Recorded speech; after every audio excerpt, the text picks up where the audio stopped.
Okay, so ganito gumagana yung system nyo. So, pag i-open nyo yung system nyo, kailangan sa SAMP, nakastart yung dalawang ito yung nasa taas, tas yung nasa baba. Itong Apache, tapos may SQL. Dapat nakastart yan dalawa. And then, punta kayo ng browser. Search nyo lang yung localhost /event. Then, ito na yung lalabas. Ito na yung mismong homepage. Yan. Ngayon, meron kayong dito, tatlong user.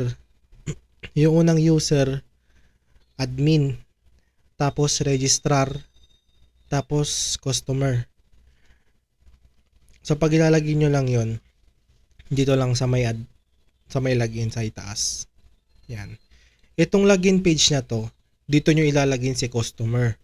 Ngayon, pag pupunta kayo ng portal, go to portal, dito naman si registrar, dito siya maglalagin. Tapos si admin, dito siya maglalagin kay admin. Okay. Yan. Try natin lagin si admin. So, yan. Ngayon, dito naman sa admin, makikita nyo yung yung dashboard. Sa dashboard, makikita nyo yung events, listed audience, finish event, ongoing event. Ngayon sa events, kung ilan yung mga ilan yung available na events na nandun. So magdi-display dito. Tapos dito naman sa listed audience, kung ilan yung mga audience, lahat-lahat. Tapos sa finish event, kung ilan yung mga natapos na event. Tapos dito sa ongoing event, yung mga ongoing, yung mga pa lang, tawag dito, yung ongoing pa lang na event na ginaganap pa lang, ganyan. Kasi ngayon dito sa sa navigation bar, dito sa manage event, ngayon dito ka magki-create ng mga event. So halimbawa, mag-create tayo ng event. Create. Yung mga kini-create nyong event dito siya pumapasok. So pasok ulit tayo dito sa system. So dito siya mag-a-add. Diyan, dito siya mag-a-add sa homepage. So ito yung ibo-book ng customer. Okay. So halimbawa dito, ano bang mga example event ngayon na meron doon? Isip tayo ng event.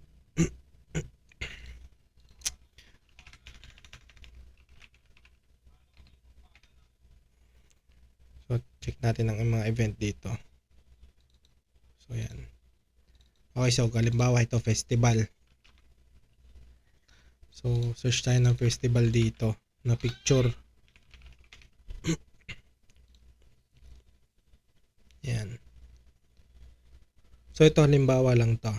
So ito halimbawa ito. Or yung iba na lang kaya.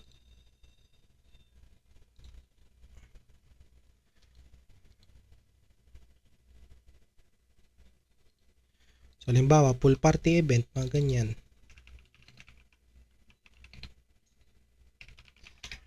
Download lang tayo ng image.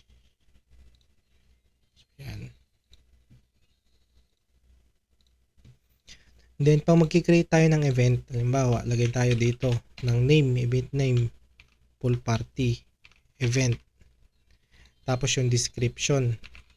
Sample ko anong description ilalagay nyo dito. Tapos yung price, kung magkano yung price ng event na yon na So, halimbawa,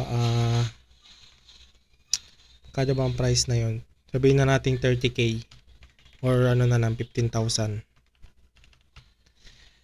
Tapos select lang tayo ng image dito. Download natin kaninang image. So yan. Then save natin. So lang. So kailangan yung image na i-download natin PNG, JPG o kaya yung JPEG.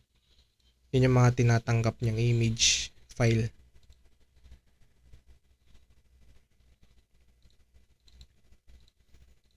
Yan. So select ulit tayo dito. Yan, para mag-save siya. Ngayon, nag-save na, nakapag-create na tayo ng event.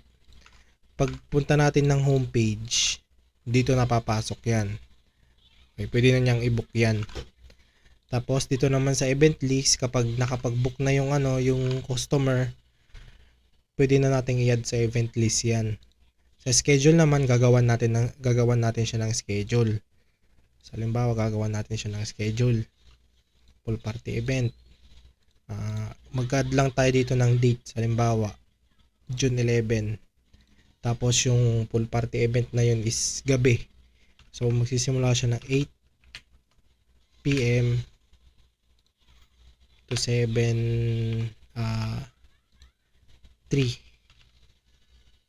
a.m. So, gawin na lang natin tong AM na lang to 3 a.m. Para, or 8 a.m. to 11 p.m. Yan. So, nakapag-create na tayo ng di ba? Papasok na yan dito. Ito na siya. Pool party event. Tapos, lahat ng kinikreate natin schedule sa pool party event, dito siya papasok. Yan. Pwede natin siyang i-view. Yan, lalabas yan. Ito yung picture, yung title, tapos description, tapos yung price, tapos yung schedule schedule status, kung available ba siya. And then, yung available date, tapos yung from time to time. Pwede rin natin siyang edit. Yan. So, halimbawa, papalitan natin yung yung date, tapos yung time. Yan. Okay. So, dito naman sa booking, lahat ng mga nag-book ng events, dito siya papasok. Pwede natin siyang i-approve, ganyan, rejected. Yan. Sa event list naman, sa audience list naman, dito yung pagka nag-book na ni customer yung event na nirentahan niya. Bali mag-a-add na siya ng mga audience niya, yung mismong attend sa mismong event. So dito ka mag-a-add. So pwedeng mag-add si admin, tapos pwede ring mag-add si customer na sarili niyang audience, mga attendees, ganyan. Sa user list naman, dito lahat ng account na pumapasok. So, andito si registrar, si customer, tapos yung admin, yung sub-admin. So, mamaya explain ko to. And then yung reports, yung mismong nakapag-attend na sa events. Yung mga customer na nag-attend na sa events. Yung mismong attendance, ito yung attendance na. So, ngayon magbo-book na tayo. So, try natin mag-book. Mag-logout muna tayo. Tapos, kapag wala ka pang account sa customer, pwede kang gumawa ito. Don't have account. Ayan. So, halimbawa, mag-create tayo ng account. Select lang tayo ng image. Ayan.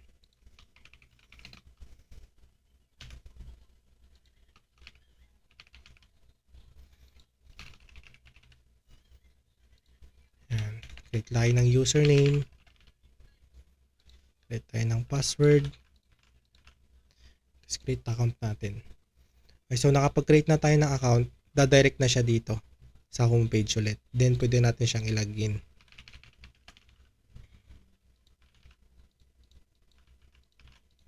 Ayan. Then meron na tayong account. Then dito sa my booking, wala pa tayong booking kasi hindi pa tayo nagbo-book. Sa services naman, dito rin lahat ng booking or nandito siya sa homepage. So pag gusto mo, dito lang sa services, pwede ka mag-book dito. Same lang naman yan. So dito ngayon, try natin mag-book dito sa pool party event. So yung price niya makikita natin. Ito naman yung description ng sample. Yan. So ito yung mismong price, 15,000. Pwede natin i-book yan. Then dito magsiselect ka ng date. So kung may nakalagay na date dyan, 10, lalabas yan. Ilan yung schedule. So halimbawa dito naman, di ba nag-create tayo kanina sa 11, June 11. So June 11 yung natin i-select. Then ito na siya. Yan. So book now na natin. Pag na-book na natin yan, makikita natin dito sa may bookings, sa navigation bar, meron ng isa. Kumbaga ito yung notification na isang pending. Kapag pending yan, maglalagay yan isa. So, pwede nating i-cancel yan. Okay? Pag dito sa services, check natin yung full party event. Tapos yung schedule na binook natin, matik yan, nakabook na yan. So, kapag kinancel natin yun, halimbawa, kakancel natin. Yan, rejected na. Pag select natin dito sa pagpunta natin dito ulit sa booking, naka-available na ulit yan. Kaya pwede na ulit i-book yan. Ganun lang siya. Yan. Ngayon, pag naano mo na siya, pag na-book mo na siya, syempre si admin, siya na yung taga-approve.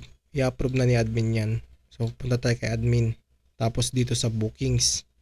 So, dito sa bookings, meron din tong notification. Lahat ng mga nag-book, makikita mo kung ilan yung mga nag-book, ganyan. Yung ang binabasang notification nito is yung pending mismo ng status. So, ito yon. Then, pwede natin siyang i-approve or reject. So, pag in-approve natin yan, ayan. Then, pagpasok natin dito sa customer login, approve na yan, tapos wala na yung cancel button. Bawal na siyang i-cancel kasi na-approve na siya. So, dito na siya sa view. Pwede mo na siyang i-view. Dito. Yan. Ngayon, pag sa view, ito yung overall status, yung approve. Yung kaganina na in-approve natin yung mismong status ng status ng booking natin na approval na siya. Tapos dito sa schedule date, kung pag nakapag-create na ng nakapag-create na ng event si admin, matik, pwede na siyang may button na mag-a-add dito, yung mismong audience button. So pwede ka na mag-add ng mga mo doon ng mga audience, yung mga mismong attend sa events, yung mga attendance, ganyan. So, 'di ba na natin siya, na-approve na natin. Ngayon punta na tayo ng event list. Sa add nyo, lalabas na dito si full party, pwede na natin siyang i-add. Tapos yung mismong yung mismong date. Yan, pag select natin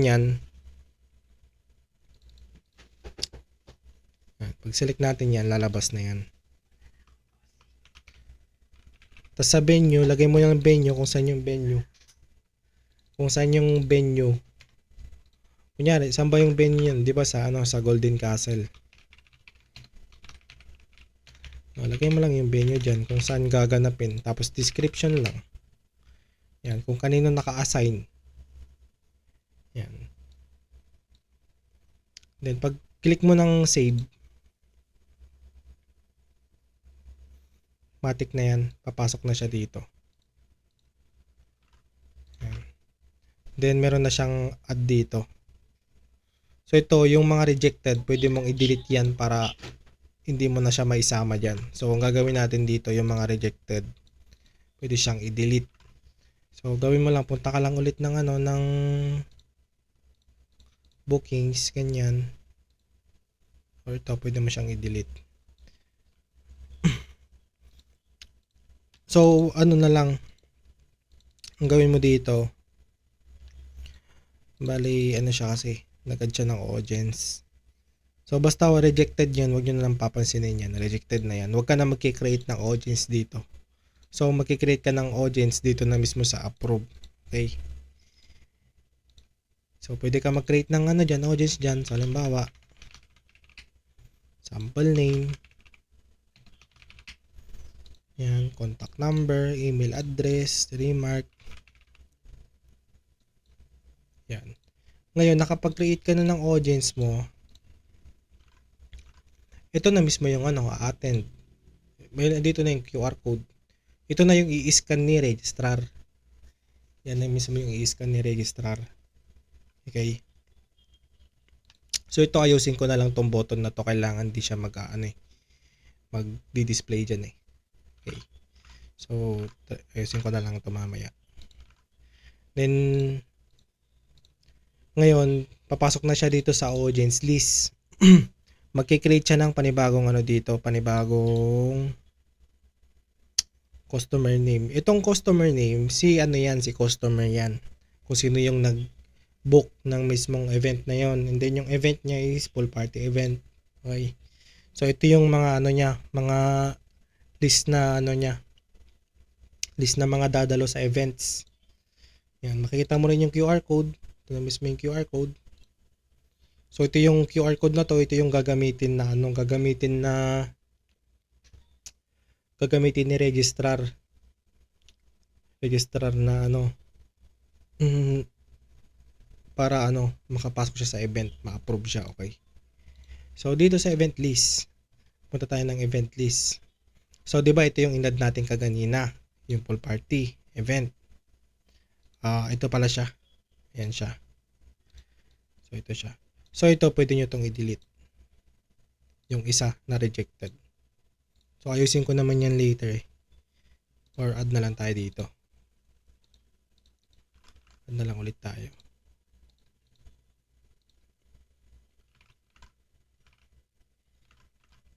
So delete ko na lang muna to. Or create na lang muna ako ng bago. Schedule.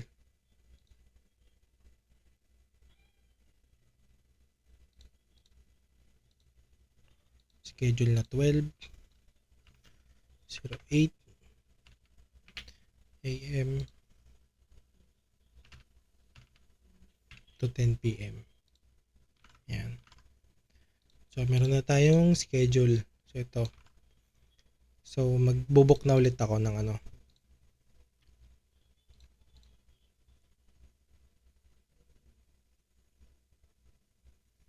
So 12. Book. So paisa na. Then approve muna natin. Ayan. Then ito na siya. Mapupunta na siya dito, pool party event, and then yan siya. Okay. And then sa venue is gawin natin dito is saan na ba yung Golden Castle sample. So dito assign to yung registrar mismo na account, kung sino yung registrar na ano ano sa kanya. Okay, so save lang natin yan. Ngayon nag-save na, gagawa na natin siya ng ano, audience. Ganun lang. So halimbawa Raven Castillo, email address, remark sample. So book na siya. And then ito na yung mga audience niya, yung mga mismong dadalo. Then dito naman sa audience list, gagawa siya ng panibago. So ito na siya. So yan. Then pwede mag-add din si ano dito, si admin. So pwede siya mag-add. So halimbawa, Alexis Ramos, email address. Then contact number, yung remark, sample lang. Then event, kung anong event 'yon. So pool party event 'yon, 'di ba? Save natin. So ito na siya. Then pag refresh natin 'yan, click natin nito, na-add na din siya dito. Then pwede natin siyang edit. Kung may update tayong ano, may update tayong information, pwede din natin siyang i-delete. Ganyan. So ganun lang siya. And then si ano naman,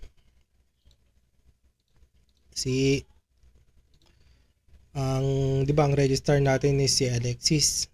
So pag nilagyan natin yung account ni Alexis, logout natin yan. Punta tayong home, login, go to portal, tapos dito sa registration system, itong event,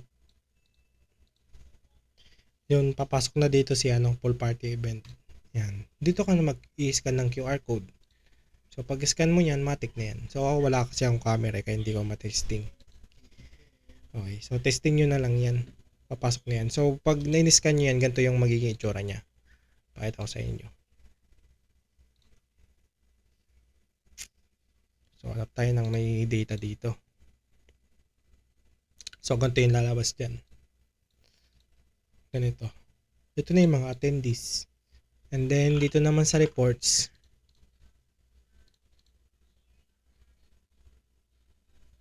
So, pasok tayo sa reports.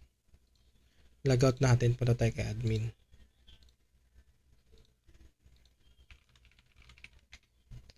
Ayan. Report. Ito yung ano niya, itsura niya. So, kapag may filter natin. Kapag may attendees na, pag pindot natin ng filter tas event, lahat ng attendees ng attendees ng pool party event, ganyan. Wala pa sa pool party. Dito sa pictorial meron na. So, ito yun mismo. Okay. So, pwede mo rin siyang i-print. Ito na yung mismong report. Ganyan siya. So, ganun lang nagwo-work yung system nyo. Madali lang naman to. Sa settings naman, kung gusto nyo baguhin yung logo, ganyan. Dito yun. Ito yung logo na yan. Ito. So, sa user list, kung gusto nyo mag-add ng user, select lang kayo ng name. First name, last name, ganyan. Customer. Kung customer account ba siya or registrar, admin. Yung default password, alam nyo naman na yung default password, diba? Nasabi ko na yun. Ano ata yun yung first name, first letter, tapos last name. So, kung first name mo is, halimbawa ang first name mo is Raven, ang last name mo is Castillo, edi yung password mo is R Castillo, mga ganyan. So, check nyo na lang kung mali naman, try nyo muna first letter ng C tapos name. Then, registrar. Select kayo ng user type. Then, dito sa image, upload kayo ng image niya. So, ganun lang siya.